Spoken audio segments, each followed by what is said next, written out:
నకిలీ ఫోన్పేతో చిరు వ్యాపారులు పెద్ద వ్యాపారస్తులు సైతం మోసపోతున్నారు. పోలీసులు ఆన్లైన్లో మోసాల గురించి ప్రజలకు అవగాహన కల్పిస్తున్నప్పటికీ మోసగారిచ్చిపోతున్నారు. తమ తెలివితేటలతో చాకచక్యంగా మోసాలకు పాల్పడుతూనే ఉన్నారు. పెద్దపల్లి జిల్లా మంతిరి బస్టాండ్ సమీపంలో సరిగ్గా ఇలాంటి మోసమే జరిగింది.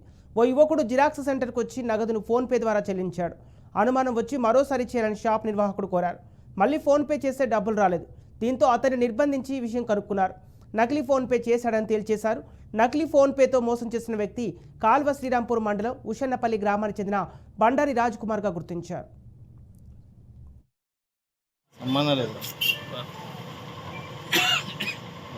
ఎంత చేసింది స్కాన్? పాస్వర్డ్ ఏదన్నా కొట్టు, మీ ఫోన్ నెంబర్ కొట్టుకో, ఏదన్నా కొట్టు, అట్టి 1 2 కొట్టు. నెక్స్ట్ వస్తుంది సార్.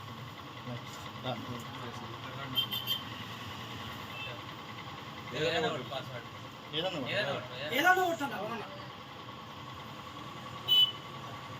అన్నా వెంకటేశం కొంచెం సక్సెస్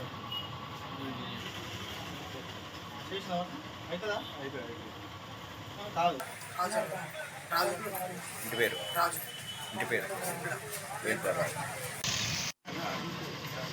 ఎక్కడ తీసిన పెద్ద పెద్ద ఏం పేరు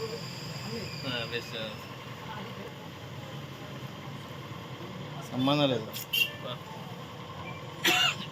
ఓకే, ఎంత చేసింది స్కాన్?